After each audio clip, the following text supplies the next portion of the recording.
बिस्मिल्लाहिर्रहमानिर्रहीम। अस्सलाम वालेकुम नाज़रीन कराम, एक नई वीडियो और एक नए मौजू के साथ आपकी खिदमत में हाज़िर होते हैं। बात करने जा रहे हैं गैर मुल्की पंजाबी फ़िल्में और पाकिस्तान की फ़िल्में, और हर साल 4-5 फ़िल्मों से शायकीन की प्यास नहीं बुझ रही है। इस वीडियो की डिटेल में जाने से पहले अगर आप मेरे चैनल पर नए और पहली दफ़ा आए हैं तो जल्दी से जल्दी चैनल को सब्सक्राइब कर लें और बेल आइकन को ज़रूर दबाएँ ताकि मेरी लेटेस्ट वीडियो आप तक पहुँचती रहे। पाकिस्तान में फ़िल्मों की सकड़ती हुई सन्नत और यहाँ बॉलीवुड की फ़िल्मों पर लगी पाबंदी की वजह से मुल्क के सिनेमाघर अक्सर वीरान ही रहते हैं। कभी कोई अंग्रेज़ी फ़िल्म लोगों की पसंदीदगी हासिल कर लेती है, लेकिन इस हद तक नहीं कि सिनेमा हॉल्स मुस्तकिल आबाद रहें। यहाँ फ़िल्मों की रिलीज़ का सबसे मुनासिब वक्त तो ईद के मौके को ही समझा जाता है। बहुत से प्रोड्यूसर ईद उल फितर और ईद उल अज़हा के मुंतज़िर रहते हैं ताकि सारा साल वीरान होने वाले सिनेमाघर शायद कुछ दिनों के लिए आबाद हो सके और फिल्मों के मेयार से कतई नज़र कुछ ही दिन के लिए ही सही इनकी फ़िल्में कुछ कारोबार कर सके। इस बरस भी ईद उल अज़हा पर 12 फ़िल्में नुमाइश के लिए पेश हुई, लेकिन इनमें से सिर्फ एक फ़िल्म के सिवा तमाम अपने पेश कारों के लिए नुकसान का पैगाम ही लाई। और फिल्म डिस्ट्रीब्यूशन कंपनी वाली इंटरप्राइजेज़ के सरबराह ज़ैन वली के मुताबिक इनमें से कुछ का बिज़नेस इतना कमज़ोर रहा कि 2 दिन बाद खुद ही सिनेमाघरों ने इन्हें उतार दिया। ऐसी सूरत हाल में एक फ़िल्म ऐसी भी थी जो कि शायकीन की तवज्जो का मरकज़ बनी, और वो थी जट एंड जूलियट 3। इस फिल्म को ईद के कुछ दिन बाद नुमाइश के लिए पेश किया गया, लेकिन इसके बावजूद इसने ईद उल अज़हा पर नुमाइश के लिए पेश की जाने वाली तमाम फिल्मों से ज़्यादा बेहतर कारोबार किया। पाकिस्तान में इस फिल्म के दरामद कुनंदा और पेशकार अदारे के सरबराह ज़ैन वली का कहना है कि मुहर्रम से पहले फ़िल्म के तमाम शोज़ मुकम्मल बुक रहे, फिर मुहर्रम की वजह से फ़िल्म बीनियों की तादाद कुछ कम हुई, और ज़ैन को यकीन है कि मुहर्रम उल हराम के बाद सिनेमाघरों की रौनक बहाल होते ही जट एंड जूलियट के बिज़नेस में एक बार फिर तेज़ी आ जाएगी। फिल्म बीनियों के मुताबिक ये एक हल्की फुल्की दिल को मोह लेने वाली कहानी है जिसमें मोहब्बत भी है और पंजाबी कॉमेडी का तड़का भी। लोग अपनी परेशानियों से फ़रार चाहते हैं और इसलिए भी फ़िल्म को पसंद कर रहे हैं। और जट और जूलियट 3 देखने वाले शायकीन ने बताया है कि फ़िल्म की कहानी से ज़्यादा इनके लिए इसमें सबसे ज़्यादा कशिश दलजीत दोसांझ की थी, जिन्हें सरहद के दोनों जानिब पंजाबियों का फ़ख्र और इनकी पहचान माना जाता है।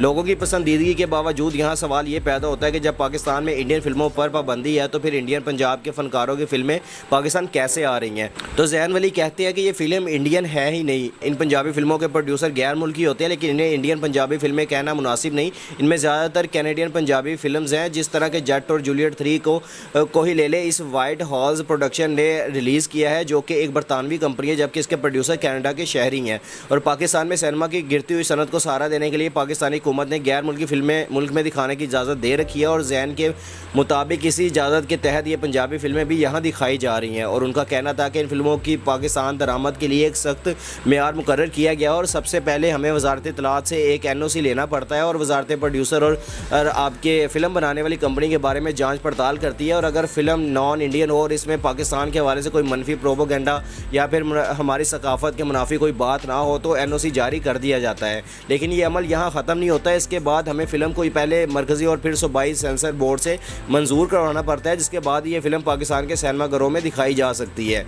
ज़ैन का कहना है कि चूँकि इन नॉन इंडियन पंजाबी फ़िल्मों में से ज़्यादातर में बॉलीवुड फ़िल्मों के बरक्स पाकिस्तान मुखालिफ थीम्स नहीं होते, बल्कि इनके मौज़ूआत मोहब्बत, फैमिली और पंजाबी मज़ाक से मुतल्लिक़ होते हैं, और सरहद के इस पार पंजाब में इन्हें काफ़ी पसंद किया जाता है, तो इन फिल्मों को अक्सर इजाज़त मिल जाती है। फिल्मों का निकात एजाज गिल की राय में अमृतसर हो या फिर जलंधर या फिर लाहौर, पंजाबी सकाफ़त तो एक ही है, और यही एक मजबूत राब्ता है जो सरहद के दोनों जानिब पंजाबियों को करीब लाता है। उनका कहना था कि हम सब जानते हैं कि ये इंडियन फिल्में ही हैं, बस इन पर इंडियन लेबल नहीं है। इन्हें पाकिस्तान में कैनेडियन फिल्मों के तौर पर मार्केट किया जा रहा है, तो सभी सरकारी खातों में ये नॉन इंडियन यानी कि फ़ॉरेन फिल्म्स हैं।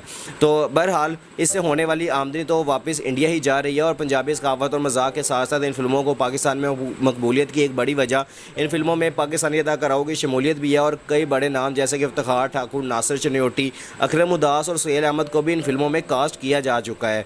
तो पाकिस्तान में इंडियन फिल्मों पर पाबंदी 2019 में मोदी हुकूमत की तरफ से कश्मीर की खुसूसी हैसियत ख़त्म करने के बाद लगाई गई, लेकिन इससे पहले ही 2016 में अड़ी हमले के बाद Indian motion pictures producer association ने पाकिस्तानी अदाकाराओं, गुलकारों और टेक्नीशियंस के इंडिया में काम करने पर हमेशा के लिए पाबंदी लगा दी थी। जब यह पाबंदी लगी तो पाकिस्तान के कई फनकार, जिनमें राहत फ़तेह अली खान, फवाद खान, अली ज़फ़र, मायरा खान और आतिफ़ असलम जैसे नाम शामिल हैं, कई शराकती मंसूबों पर इंडियन प्रोड्यूसर्स के हाथ काम कर रहे थे। तो इसके अलावा पाकिस्तानी इंडस्ट्री में बहुत से लोगों की राय ये है कि इस एक पाबंदी ने 2006 में पाकिस्तान में इंडियन फिल्मों की नुमाइश पर पाबंदी के खात्मे के बाद अगले 10 वर्ष में सरहद पार फनकारों के दरमियान धीरे धीरे बनी शराकतदारी को एक झटके में तबाह कर दिया, जिसके बाद से आज तक ये राब्ता इस तरह बहाल नहीं हो सके। और पाकिस्तान ने भी जवाबन इंडियन फिल्मों पर पाबंदी लगा दी, लेकिन इस 2019 तक बहुत सख्ती से नाफिज नहीं किया गया। बालाकोट पर इंडियन तैयारों की बमबारी के बाद पाकिस्तान के सिनेमा मालिकान ने इंडियन फिल्मों की पाकिस्तान में नुमाइश का सिलसिला रोकने का ऐलान किया और फिर अगस्त 2019 में मोदी हुकूमत की जानिब से कश्मीर के आईनी असर बदले जाने के बाद इंडियन फिल्मों की पाकिस्तान में नुमाइश पर मुकम्मल पाबंदी लगा दी गई, जो अब तक बरकरार है। ताहम 2021 से फ़ौरन पंजाबी फिल्मों को पाकिस्तान लाने के लिए एक रास्ता बनाया गया, जिसके ज़रिए जट एंड जूलियट जैसी फिल्में पाकिस्तान आ रही हैं।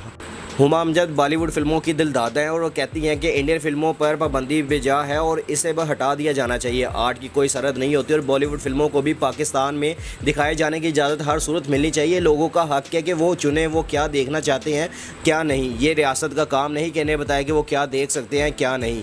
इंडियन फिल्मों के एक और शायक मोहम्मद अहमद कहते हैं कि अगर प्रोपोगंडे का मसला है तो इसे तो सेंसर बोर्ड के ज़रिए हल किया जा सकता है, लेकिन फिल्मों पर सिर्फ इंडियन होने की बुनियाद पर पाबंदी लगाना मुनासिब नहीं है। उन्होंने कहा कि हमारे यहाँ तो मियारी फिल्में बनती नहीं हैं, तो फिर लोग क्या तफरीह करें। अच्छी फिल्म सिनेमा पर लगती हैं तो हम खानदान के साथ मिलकर देख लेते हैं, हमें फैमिली टाइम मिल जाता है, इसमें क्या हर्ज है। ऐसे शायकीन की राय अपनी जगह, लेकिन कुछ लोगों की राय ये भी है कि इंडियन फिल्मों की पाकिस्तान में नुमाइश की वजह से पाकिस्तान की अपनी फिल्मी सनत बर्बाद हो गई है। तमाम फिल्मी निकात इजाज़ गिल इनसे मुतफिक नहीं है और वो समझते हैं कि अपनी सनत की तंजली का सारा मलबा इंडियन फिल्मों पर डालना मुनासिब नहीं है। लोग अच्छी तफरीह करना चाहते हैं, इन्हें इसका हक़ है और इससे गर्ज नहीं कि फ़िल्म कहाँ बनी है।